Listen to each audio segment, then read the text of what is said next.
juntos neste período, estaremos aprendendo juntos a disciplina didática geral.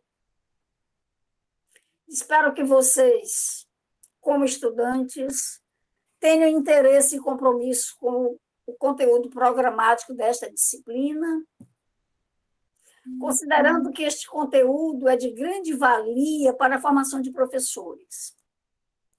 Desejo um ótimo semestre para todos, com muitos aprendizados em todas as disciplinas. Meu abraço para todos, meu abraço com afeto. Agora eu vou trabalhar uns slides. E eu estava dizendo, pedi desculpa porque estou pelo celular. E os slides que o Oswaldo vai passar, na verdade, pelo celular fica muito miudinho para mim. Aí vocês vão perceber que eu estou meio dividida aqui, porque eu estou vendo o slide no computador. A nossa disciplina didática geral, isso é uma apresentação rápida, né? Do curso de licenciatura em Letras em Inglês do SEAD, Universidade Federal do Piauí. A apostila ela está dividida em 4 unidades, cada uma com seus respectivos conteúdos, que são apresentados sob forma de textos, de leituras, com atividades, indicação de leituras para enriquecimento, e as obras que serviram de subsídios para a elaboração desta apostila, né? Bem como uma bibliografia complementar que poderá ser consultada conforme as necessidades de vocês. Bom, a apostila que a gente vai trabalhar, ela está postada. É uma apostila do professor Eudóxio Soares Lima. Apostila simples, mas bem didática. E eu postei também 3 textos para complementar as leituras de vocês, para vocês não ficarem só com essa apostila, tá bom? Pode passar, Oswaldo.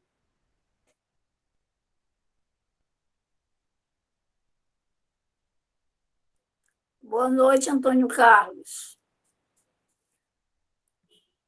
Bom, os objetivos da nossa disciplina: analisar os fundamentos teóricos, epistemológicos e metodológicos, viabilizadores de uma prática docente, tecnicamente competente e politicamente responsável. E discutir a viabilização das dimensões técnicas humanas, política e ética na disciplina didática para a formação docente do professor. E vivenciar criticamente situações teóricas e práticas relativas ao fazer pedagógico. Depois a gente vai ver o que é a didática e qual é a importância da didática na formação do professor.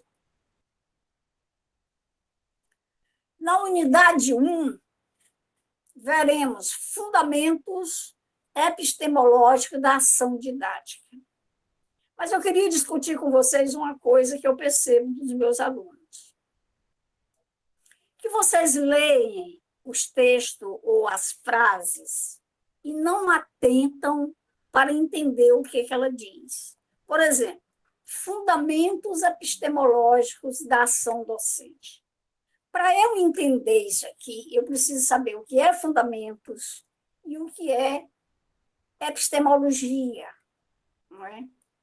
Fundamentos, para eu entender, a gente precisa, na verdade, dar uma parada. Toda vez que você está lendo um texto, que aparece uma palavra desconhecida, a gente precisa dar uma parada para poder entender essa palavra, para facilitar o entendimento do texto. Fundamentos, a gente sabe que são as bases, né? E epistemológico, fundamentos epistemológicos da ação didática.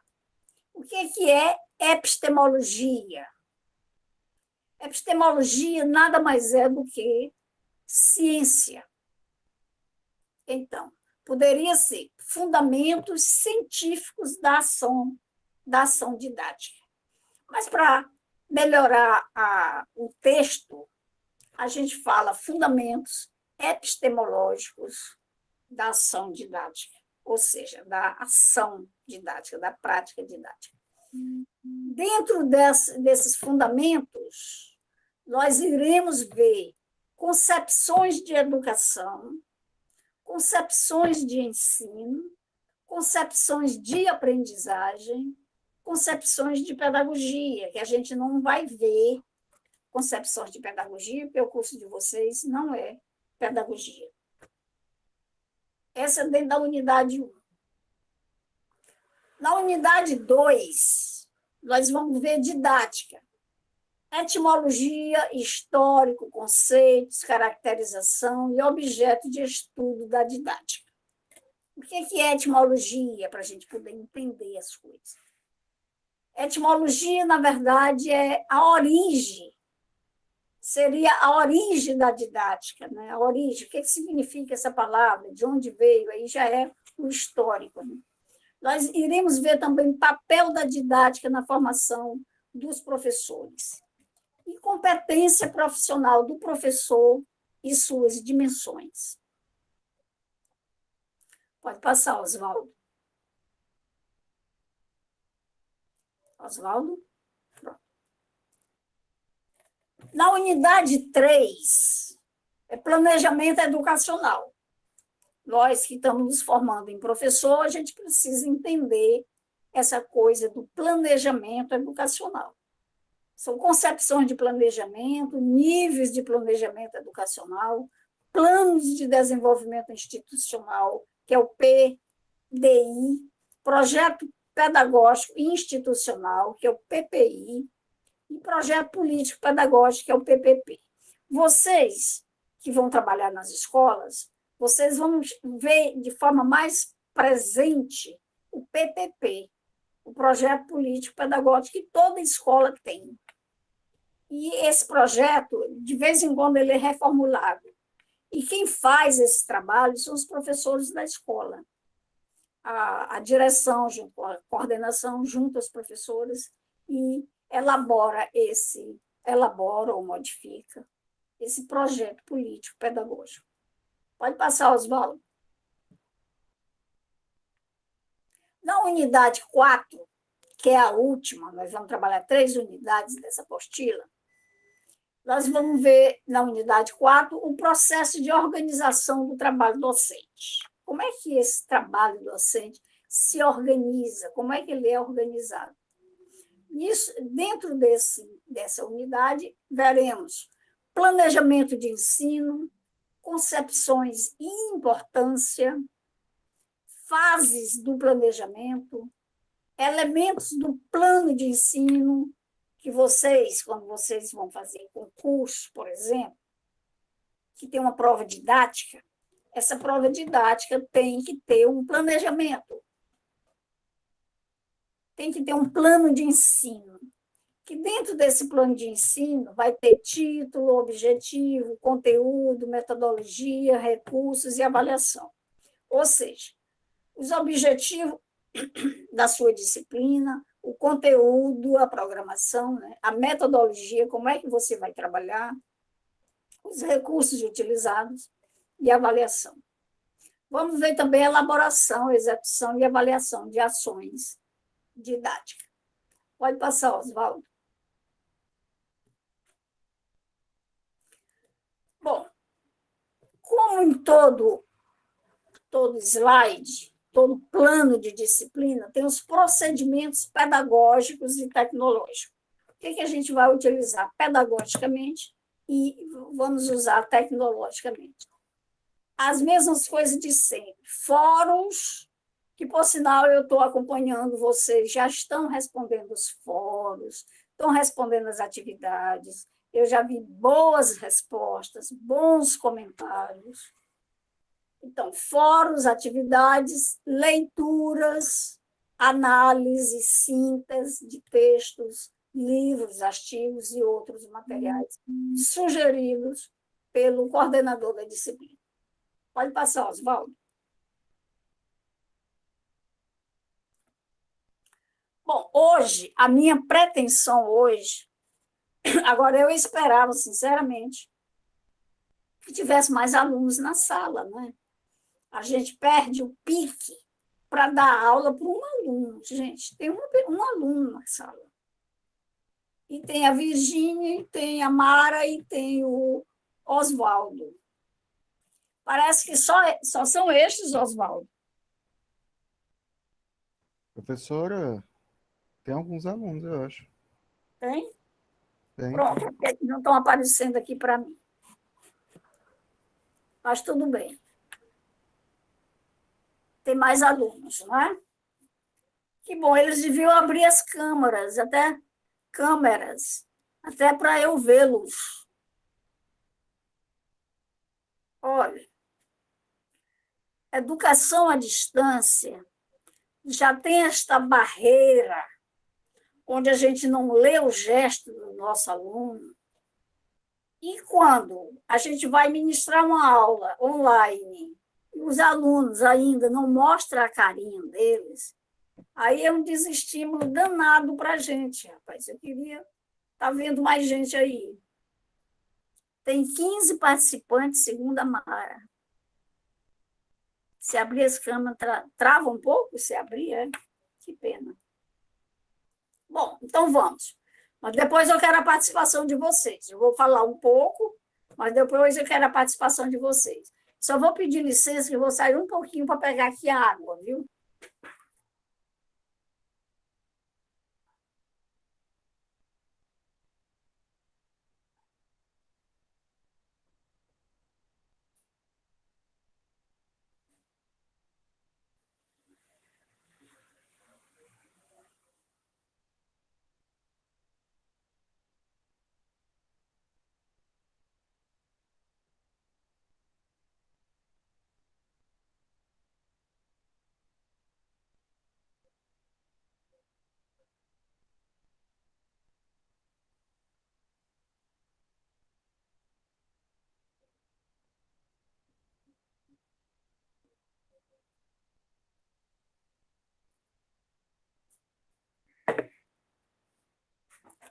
Peço desculpa, gente.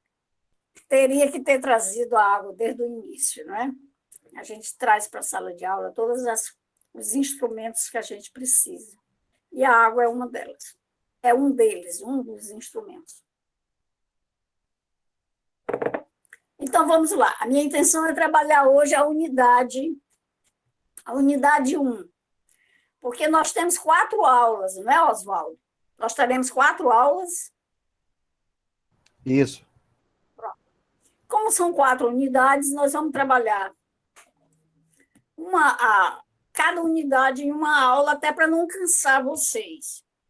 E aí eu estou pensando também de, talvez, acrescentar alguma coisa nas nossas últimas aulas, acrescentar alguma coisa extra-aula, falar um pouco dos temas transversais, alguma coisa nesse sentido. Fugir um pouco desse conteúdo programático. Bom, então, na unidade 1, que são os fundamentos epistemológicos da ação docente, nós iremos trabalhar, com certeza, conceitos de educação.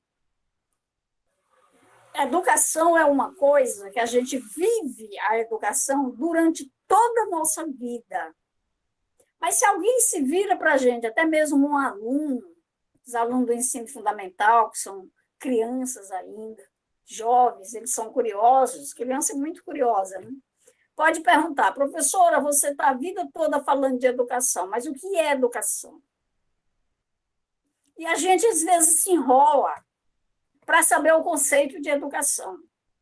Isso porque a gente nasce e vive a nossa vida inteira correndo atrás dessa coisa chamada educação. Então, a gente vai tentar ver alguns conceitos aqui. Nesta primeira unidade da disciplina, iremos estudar o que é educação, o que é educação escolar.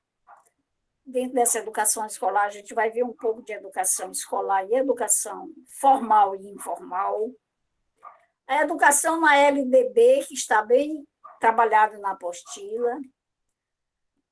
as concepções e conceitos de ensino e aprendizagem, o que é ensino, o que é aprendizagem, são conceitos muito próximos, que a gente às vezes confunde.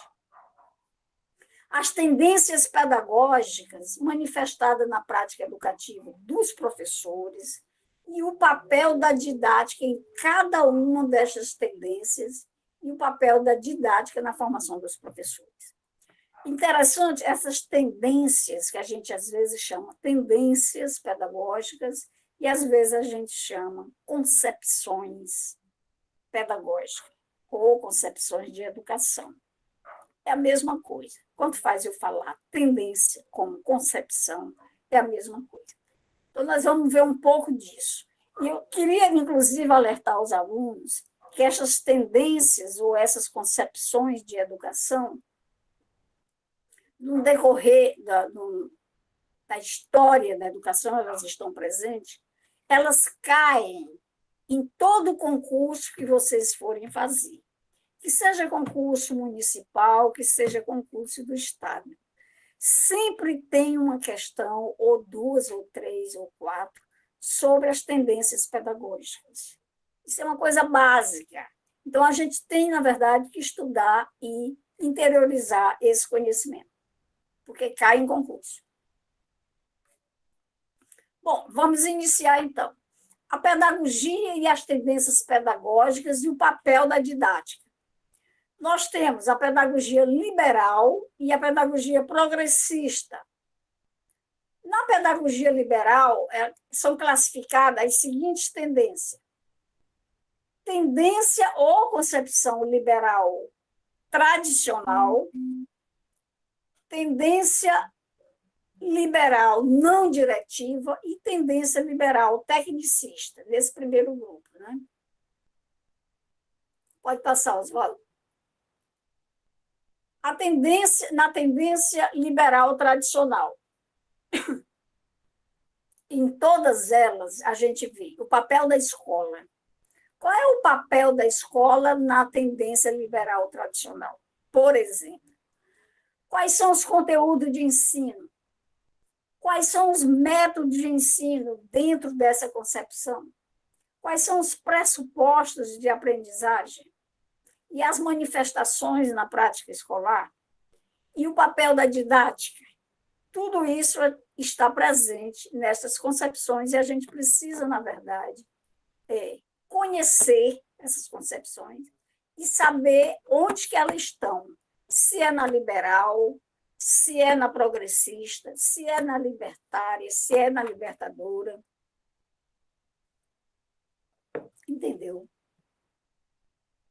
Depois vem a tendência liberal progressista, que pode ser progressista libertadora, libertária e crítico social dos conteúdos. Vocês podem ficar certos que em todo concurso cai, viu? E a progressista libertadora, qual é o papel da escola, os métodos, relacionamento professor-aluno, como é que se dá o relacionamento professor-aluno, manifestação da prática escolar, papel da escola. Pode passar, Oswaldo. Mas eu falei que nós iríamos trabalhar o que é educação. Então, alguém de vocês gostaria de me dizer o que é educação? Não precisa ser um conceito formalizado, não. Na sua cabeça você me diz, alguém pode falar. O que é que entende por educação?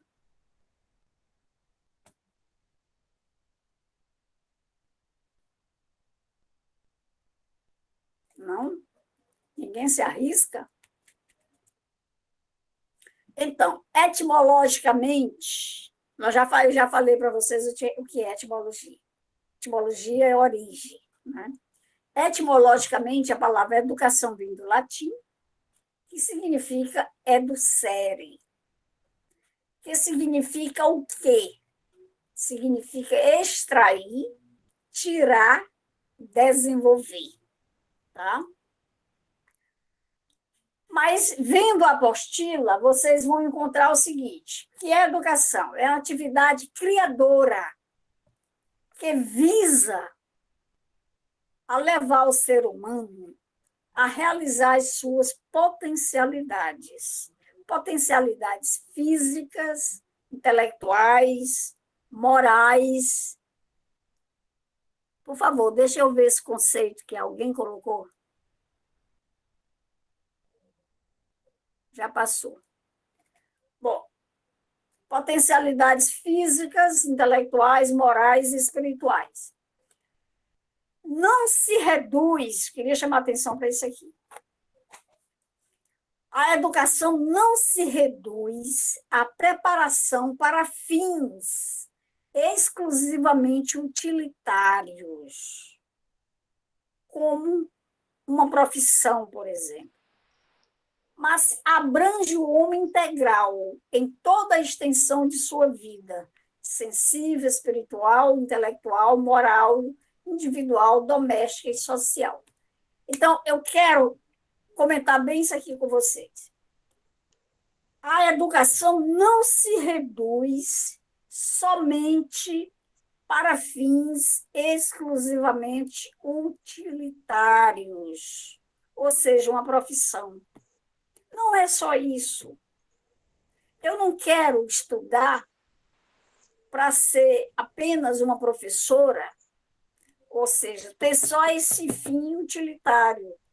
Não, eu quero estudar para eu ser uma pessoa com uma formação melhor, uma formação humana, uma formação cidadã. Eu quero ser um ser melhor. E isso a gente adquire muito com a educação, se a gente quiser. Tá? Não é só ter uma profissão lá no final do percurso, não. É você, na verdade, conseguir ser um ser melhor, um ser humano mais inteiro, mais humanizado. Ok? É isso que o autor quer dizer. Tá bom? Passo, Oswaldo. Joelma, boa noite. Boa noite, professora. Você é de onde, Joelma? De Teresina. Opa, de Teresina. Quem está perto de mim, tá? Pronto. Prazer conhecê-la. Igualmente. Espero que a gente se conheça pessoalmente, tá? Olha, na opinião de Ferreira, que é o outro professor, ele diz o seguinte, que a educação é o ato ou efeito de educar-se. Desenvolvimento da capacidade física, intelectual. A Joelma é nossa tutora. Obrigada, Virgínia. Eu não conhecia a Joelma. Ela é tutora de onde, Virgínia?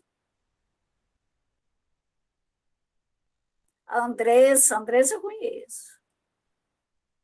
Eu conheço bem a Vanessa, que também é nossa tutora. Está conosco na reoferta. Pronto. Então, tá conosco, né? Bom, a educação é o ato ou efeito de educar-se. Desenvolvimento da capacidade física, intelectual e moral da criança e do ser humano em geral, visando a sua melhor integração individual e social. Mas antes da gente passar para outro slide, eu queria voltar a esse conceito de educação. Bom, quando uma criança pergunta para a gente, por exemplo, o que é educação? Professor, você fala tanto em educação, mas o que é educação? E a gente fica enrolada para responder para essa criança ou para esse adolescente. Na verdade, educação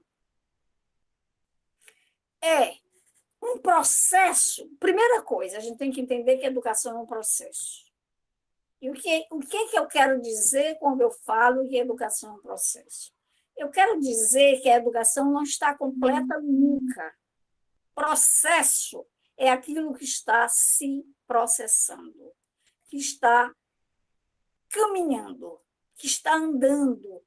E a educação é um processo contínuo e permanente que nos acompanha através da vida. É um processo que nos acompanha através da vida. Eu posso ter 90 anos e ainda ter sonho de aprender alguma coisa. Tá? E a gente termina aprendendo. Você aprende no dia a dia, até convivendo com uma criança você aprende. Aprende, por exemplo, a gente aprende a voltar a sorrir com uma criança. A gente aprende a ter a vitalidade da criança, embora a gente não tenha a vitalidade dela, mas a gente tenta dar uns pulos junto com ela. Isso é vitalidade, né? A gente aprende a sensibilidade da criança de chorar, a sensibilidade ou a vontade, a determinação da criança de chorar quando quer alguma coisa. Então, nós não vamos chorar quando queremos alguma coisa, mas a gente vai atrás, a gente vai lutar para querer alguma coisa, como as crianças fazem, e a reação delas é o choro. Então, a gente aprende convivendo com as crianças, né? Então, a educação é assim, é um processo, você pode responder isso para uma criança, contínuo, aí você explica para ela o que é processo é qualquer coisa que está se desenvolvendo, que está andando, pelo menos até onde eu sei, os únicos processos que estão parados, engavetados, são os processos jurídicos, né? Que não é o caso, a educação não, a educação é um processo que nos acompanha no decorrer de toda a nossa vida. Tem uma corrente de psicólogos que acredita que a educação começa na vida intrauterina, ou seja, na vida dentro do útero. E os defensores dessa corrente são aquelas pessoas, aqueles pais, por exemplo, que conversam com a criança, conversam com seu filho ou sua filha, ainda no ventre da mãe. Conversam, tentam ouvir, bota música para ele ou para ela, bota música para o bebê, para acalmar o bebê. Logicamente, não é um rock, nem é um piseiro, mas coloca uma música lenta, uma música suave, uma música transcendental. Quando ela está mexendo muito, que às vezes está até irritando a mãe, você coloca a música, a criança se acalma. Né? Interessante essa história da música, que isso é provado cientificamente, até com os animais. Tem criatórios de vaca leiteira, por exemplo, que os proprietários estão sendo orientados por alguns psicólogos para colocar música clássica para as vacas, para elas produzirem mais leite. Olha que coisa interessante. Elas se acalmam, relaxam, por isso produz mais leite. Isso é interessante. Isso acontece na nossa vida. Não é? Quando você está ouvindo a música clássica, você realmente dá uma relaxada, pensa melhor. Não é?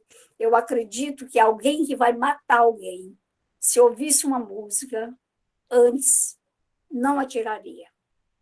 Com certeza. Bom, eu falei de uma corrente que acha que a educação começa na vida intrauterina, mas tem outra corrente, que é a corrente dos sociólogos. Sociólogos é ligado mais na questão social, na questão da sociedade, do coletivo.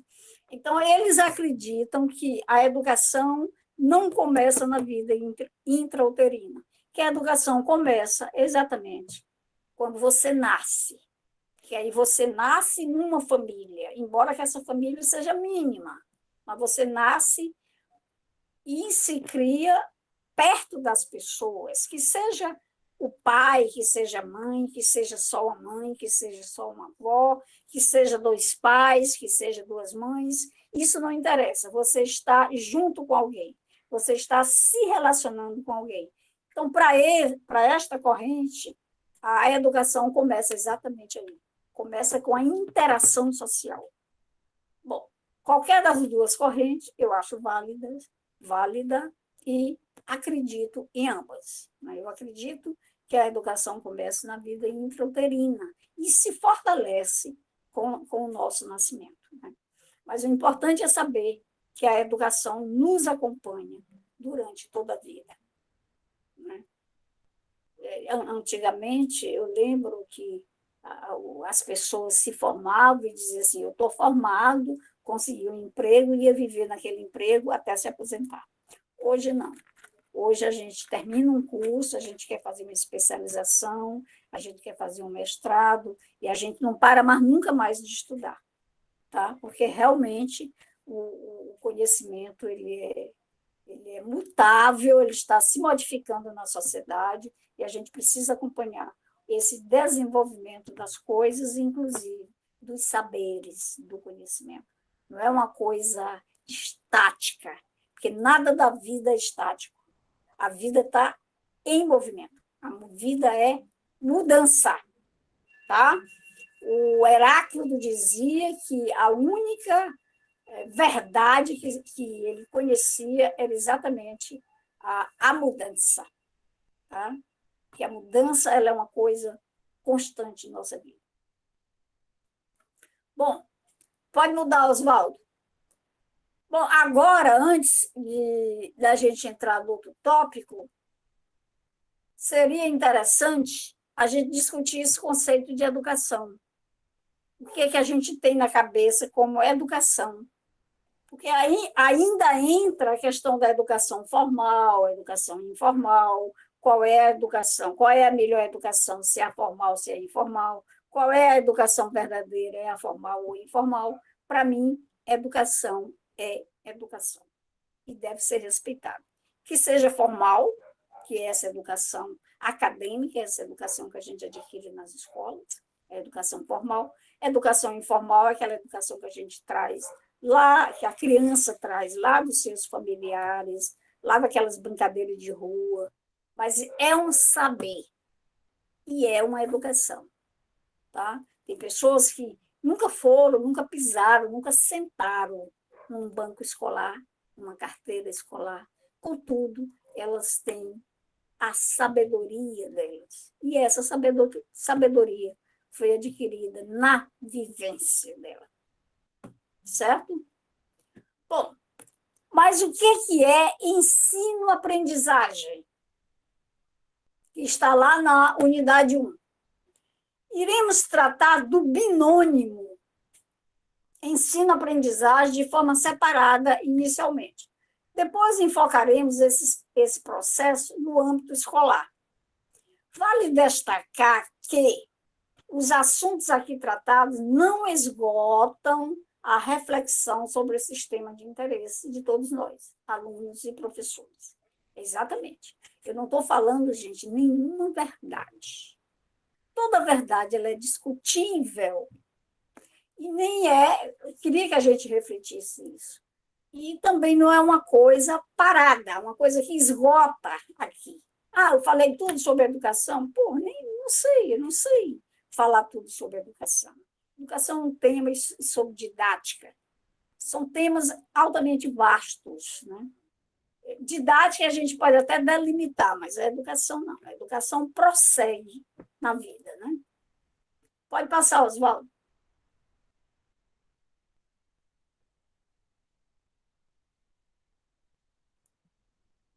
O que é ensino, por exemplo? A gente falou de ensino-aprendizagem, falei que a gente ia trabalhar isso de forma separada. O ensino, a palavra ensino, tem sua origem também no latim. In, mais, signare. Prefixo in, na direção, significa na direção ou na intenção de. Assinalar, marcar, etc.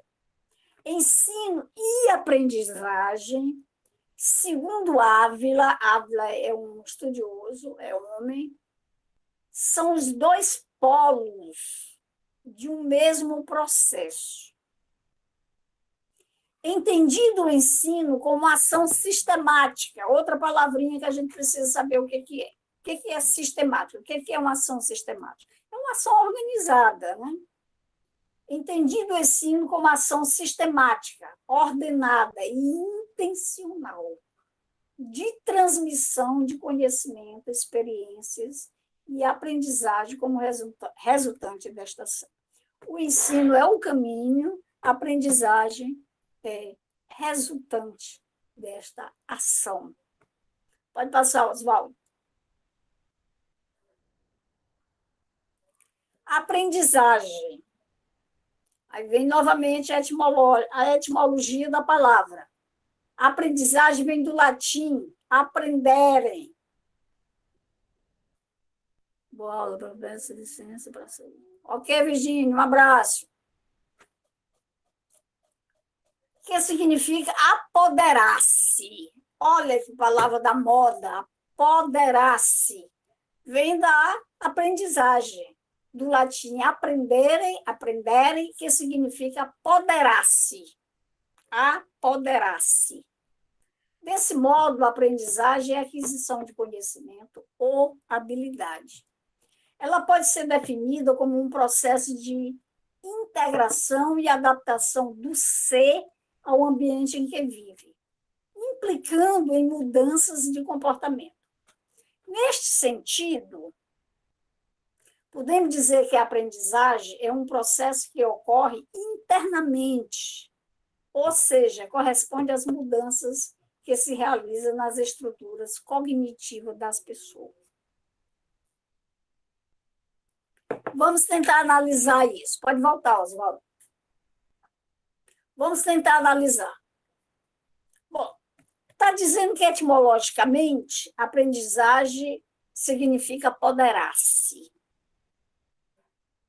Hoje está na moda a gente dizer, falar muito na questão das mulheres, que elas precisam se apoderar de si mesmas, tá? Para ser elas mesmas. E pensar com a cabeça delas. Não pensar com a cabeça do marido ou dos homens. Então, nós precisamos nos apoderar. Para a gente se apoderar, a gente necessita de algumas coisas. Primeiro, o conhecimento, gente. Conhecimento que é para a gente ter liberdade. Não é? Para ser a gente mesma. Isso é apoderamento. Conhecimento nos dá apoderamento. Conhecimento nos dá libertação. Ontem, eu conversando, ontem ou antes de ontem, com uma pessoa lá do SEAD, e ela me dizia o seguinte, ela trabalhava num município daqui do Piauí, e eu perguntei, você não está mais trabalhando? Não, porque o prefeito com quem eu trabalho, ele perdeu as eleições, e agora eu estou esperando mais 2 anos, que ele vai voltar, e eu vou voltar junto com ele. Eu digo, aproveite esses 2 anos para você estudar e fazer um concurso e se libertar. Como é que eu faço uma faculdade e vou depender de um político, gente? Isso não tem sentido. Isso não tem significado nenhum. Isso não é libertação. Isso não é empoderamento. A gente precisa estudar para ser livre. O estudo nos proporciona isso. O estudo fortalece nossa potência de ser humano. Então, a gente estuda para se libertar e exigir concursos públicos sérios, que é para a gente se libertar e votar para quem a gente quiser. Isso é liberdade. Tá? Então, isto é empoderamento. Então, a aprendizagem é a aquisição de conhecimento ou habilidade, né? Ela pode ser definida como um processo de integração e adaptação do ser ao ambiente em que vive, implicando, isso é importante, implicando em mudanças de comportamento. Então, não faz sentido você entrar para fazer um curso universitário, por exemplo, e sair do curso do mesmo modo que você entrou, com a mesma forma de pensar, as mesmas concepções de vida, de política, de pessoa, de vida, de conjuntura nacional e mundial. A gente estuda, meus companheiros, é para a gente mudar. Se a gente não mudar, se não houve nenhuma mudança no nosso comportamento, o que adiantou 4 anos de faculdade? Se eu não me modifiquei, se eu não me transformei num ser humano melhor, sem preconceito, sem homofobias, sem essas coisas pobres que nos deixa menor, não é?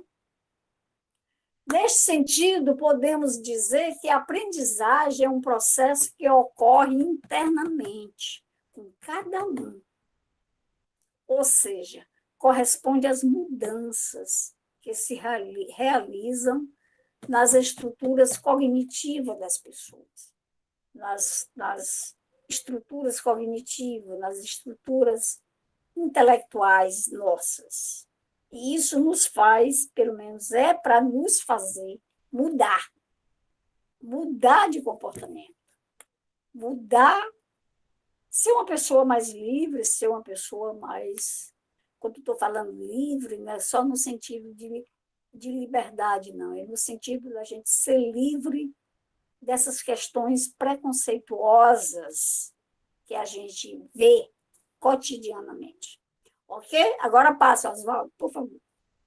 Olha, vocês podem me fazer parar na hora que vocês quiserem, gente, para questionar alguma coisa. A gente está aqui para isso. Não é só para expor, não. Vamos já trabalhar essa história de aula, essa oratória de aula, essa coisa, a gente ficar aqui verbalizando sozinha.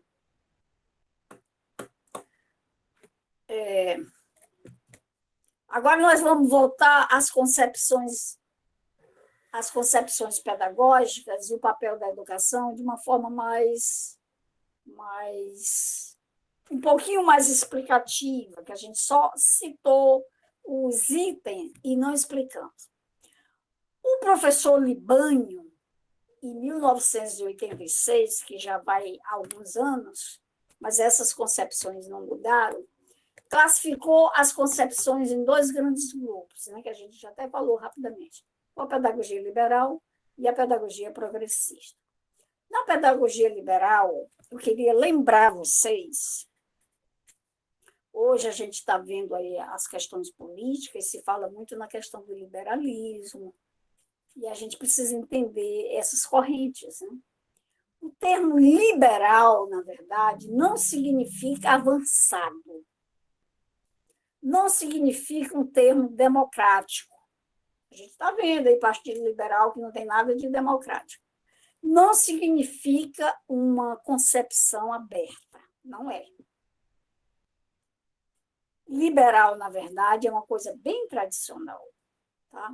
Ela surgiu como justificativa do sistema capitalista, esse termo liberalismo, baseada na propriedade privada, nos meios de produção, também denominada sociedade de classe.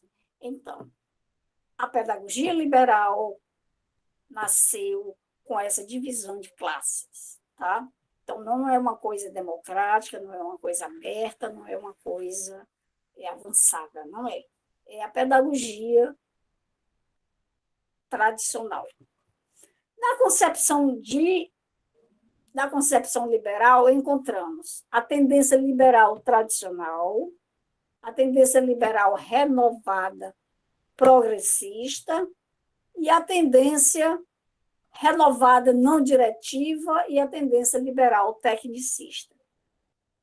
Vamos voltar a isso. Eu vou pegar aqui a apostila, que eu quero que vocês depois leiam na apostila, as tendências pedagógicas e o papel da didática na página 18, 19 20, 21, e por aí vai. Bom, eu vou trabalhar isso aqui na apostila, que eu quero que vocês depois leiam. Na verdade, eu já falei que a pedagogia tradicional é essa coisa que nós conhecemos, muito presente em nossas escolas até hoje, mas o que eu quero que fique com vocês, na verdade, é que dentro de cada uma dessas tendências, a apostila apresenta um resumo que vale a pena estudar, tais como papel da escola. Qual é o papel da escola na tendência tradicional? Conteúdos de ensino. Quais são os conteúdos de ensino? Quais são os métodos? Quais são os pressupostos? Quais são as manifestações na prática escolar e o papel da didática? Essas coisas a gente precisa ver. Por exemplo, qual é, na tendência liberal... Só um instante. O celular saiu do lugar. Na tendência liberal tradicional, o papel da escola, isso eu quero que vocês entendam direitinho. O papel da escola é a preparação intelectual, a escola está preocupada com a preparação intelectual, moral e imoral, com compromisso com o saber desvinculado do social, ênfase na capacidade individual. O papel da escola dentro da tendência tradicional é este. A preocupação é preparar o aluno intelectualmente e moralmente. O compromisso, na verdade, é com o saber desvinculado da sociedade. É um saber que não tem nenhuma relação com a vivência do aluno. O professor não traz o saber para perto da vivência do aluno. Não, é um saber adquirido, acumulado pelas gerações passadas, tudo bem, a gente também usa esses saberes acumulados pelas gerações, mas a gente faz relação disso com a vivência hoje, com a atualidade hoje. Como é que esse aluno vive? A gente fica fazendo essa relação, tá? Mas o mais interessante, a ênfase que é dada na tendência tradicional, a ênfase é na capacidade individual e não no coletivo. Ou seja, se o aluno não aprende, preste bem atenção nisso, que vocês, se não trabalham, vão trabalhar em escola. A ênfase é dada na capacidade individual. Por exemplo, se o aluno não aprende, o problema é dele, não é da escola, não é da sociedade, não é do sistema, é dele, somente dele. E será que é? Será que esse aluno é um aluno bem alimentado, com facilidade de aprender melhor? Será que esse aluno não vem de um ambiente familiar tóxico, onde os pais brigam, onde às vezes os pais vivem sempre alcoolizados, onde os pais batem nesse menino ou nessa criança? Então, essas coisas, gente, não são individualizadas. Tá? Isso é coisa mesmo da escola, da tendência tradicional. Certo? A questão, as pessoas dizem assim, ele teve condição de crescer e não cresceu. Será? Alguns teve e não cresceu, mas isso é casos isolados. Né? Porque a capacidade, vocês sabem que a gente vive numa meritocracia danada. Não é só se as pessoas não conseguiram se desenvolver ou mudar de vida, o problema não é só delas. problema é do sistema, é da sociedade. A gente vive numa sociedade muito hipócrita. E quais seriam os conteúdos de ensino dentro dessa tendência tradicional? São os conhecimentos e valores sociais acumulados pelas gerações, tudo bem, adultas e repassados ao aluno como verdades. Repassados ao aluno como verdade. Os conteúdos são separados da experiência do aluno e das realidades sociais, valendo pelo valor intelectual só.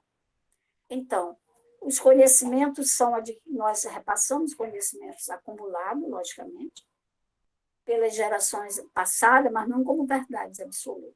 A gente discute, a gente quer discutir isso com o aluno. Tá? E quais são os métodos de ensino?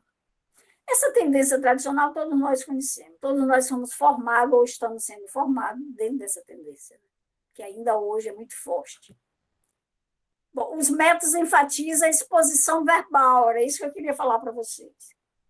Os métodos dentro dessa tendência valorizam a exposição verbal. O professor tem que se esborrachar da aula sozinho. E o professor que não faz isso não é um bom professor. Aliás, ele é considerado um professor preguiçoso. Mas não é. Nós não devemos dar aula sozinho.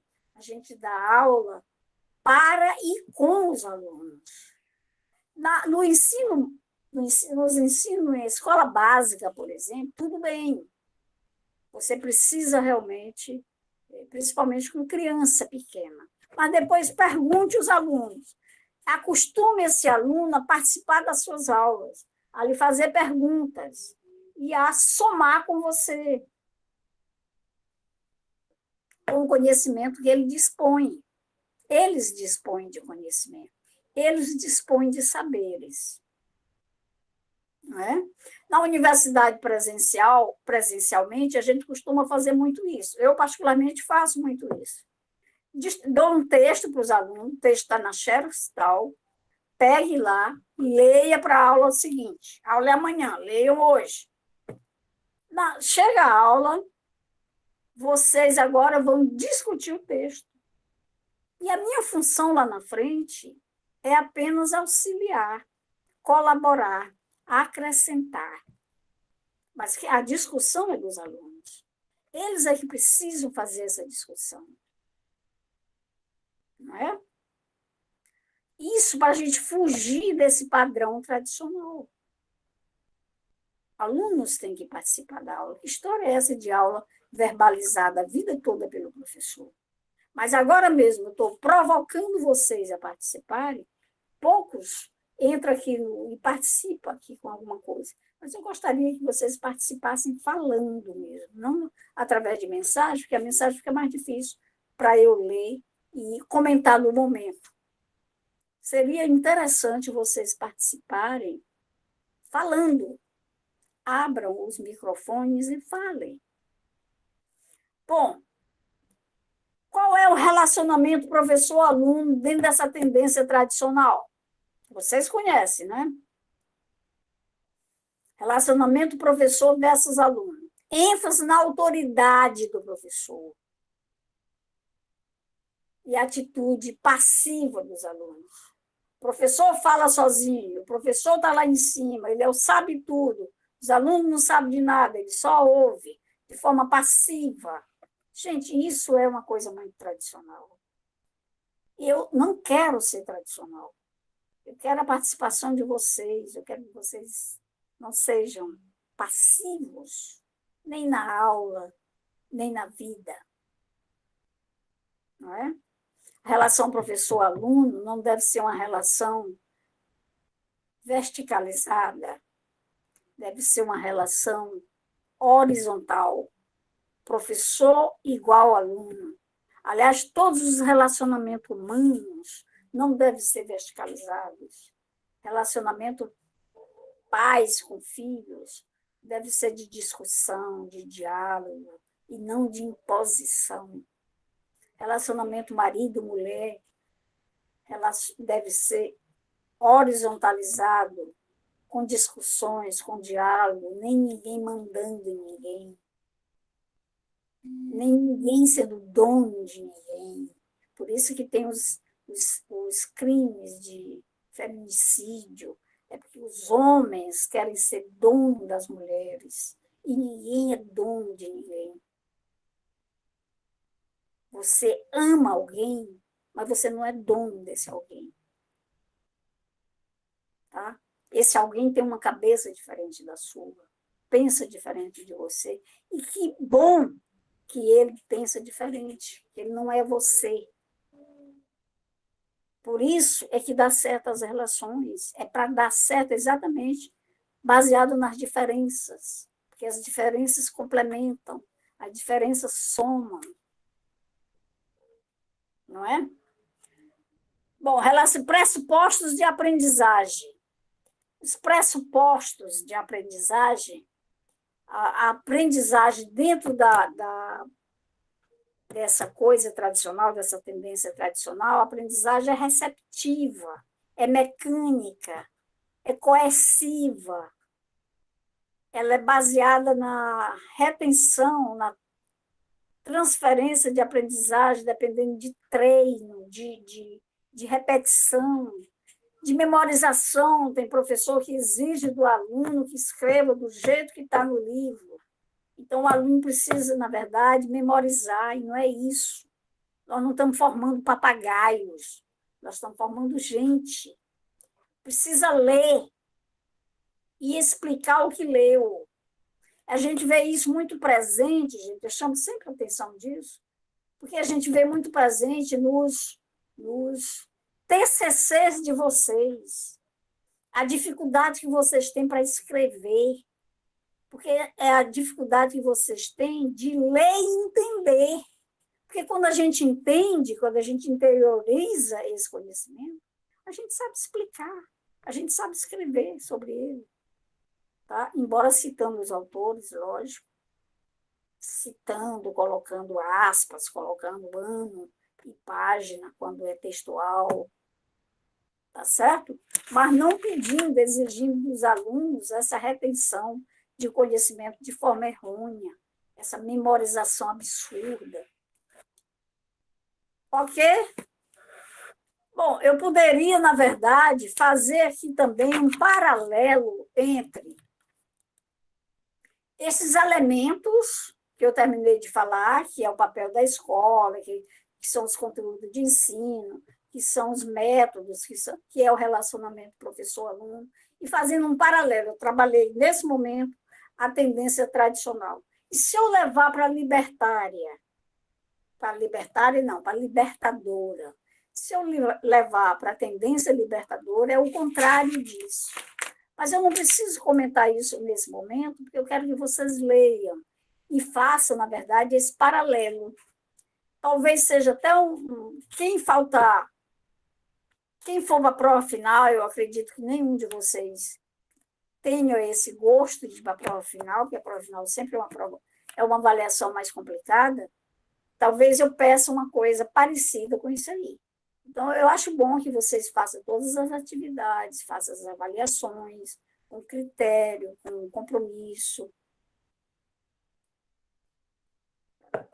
Tá bom? Então, eu não vou fazer esse paralelo. Eu espero que vocês façam quando vocês estiverem estudando. Tá bom? Tá bem explicativo aqui na apostila. Bom, as tendências progressistas são classificadas da maneira libertadora. Onde é que nós estamos? Renovada? Não, está certo, é aí mesmo, Oswaldo. Tendência classificada da seguinte maneira: libertadora, libertária e crítico social dos conteúdos. Gostaria que vocês lessem isso com muita atenção. Na unidade 2, a gente vai ver a didática, vamos ver conceito de didática, vamos ver histórico da didática, vamos ver abordagem tradicional também da didática, vamos ver abordagem humanista, tecnicista, sociopolítica e etc. Na unidade 2. Vamos ver o papel da didática na formação dos professores. A gente sempre pergunta assim, vocês vão estudar didática, vocês poderiam perguntar para vocês mesmos, Por que eu tenho que estudar essa disciplina? Eu, quando era estudante, toda disciplina que estava lá no meu programa, eu perguntava, por que eu tenho que estudar essa disciplina? O que ela vai significar na minha vida? Então, para a gente responder essas questões, você tem que ver o que é que trata essa disciplina. Por exemplo, eu conheço muitos alunos que chegam para mim e dizem assim, professor X ou professor Y não tem didática. Aí tem uma dificuldade enorme de explicar as aulas, porque ele realmente não tem didática. Isso é uma grande, uma coisa deficitária do professor, porque ele não, pode até ser que ele tenha bastante conteúdo, mas ele não alcança o aluno por essa carência da didática. Tá? Então, ele precisa, na verdade, todo professor de qualquer profissão, por exemplo, digamos que eu seja formada em matemática. Eu nunca pensei na vida em dar aula, eu queria ser um matemático pesquisador. Mas, de repente, eu caí dentro de uma sala de aula. O que eu tenho que fazer? Eu tenho que estudar didática. Estudar didática para eu chegar perto dos meus alunos. Eu explicar para eles e eles entenderem o que eu digo. Compreenderam isso? A didática é fundamental na profissão professor. Tá? Então, o papel da didática da formação dos professores é a competência profissional e suas dimensões, abordagem humanista, dimensão técnica, dimensão político-social, dimensão ética e etc. Planejamento a gente já viu. Da unidade 4. Vai lá para a unidade 4. Pronto. Aí, Oswaldo. Processo de organização do trabalho docente. Todo trabalho docente, ele tem uma organização sistemática, uma coisa sistematizada, deve seguir isso. Para isso, a gente precisa do planejamento, né? Precisa planejar o ensino, é uma ação do professor e visa a direção ao método e sistematização das atividades a serem realizadas junto aos alunos para alcançar seus objetivos pretendidos. As fases do planejamento podem ser sintetizadas em 3 momentos: preparação, desenvolvimento, aperfeiçoamento, etc, etc, etc. Essa unidade vai ser a nossa 4ª aula. Tá? Para concluir, eu queria dizer para vocês que façam leituras criteriosas de toda a apostila. Não tenham preguiça de ler. Atentando para o que é de mais significativo no processo do entendimento do que seja didática e sua importância na formação de professores. Tá bom? Tenham interesse pela sua formação. Você acredite, somente você é responsável pelo seu processo de aprendizagem e formação humana. Somente você, mais ninguém. Não é o professor que é responsável pelo seu processo de aprendizagem e formação humana. Não é o professor. O professor é um facilitador. O professor é um colaborador. Mas você é o responsável por isso. Tá? Não fique culpando ninguém. Eu não aprendi por conta de não sei quem. Não. Se você está fazendo um curso superior, procure fazê-lo bem feito. Porque você vai para levar todos os seus conhecimentos para a sua vida profissional.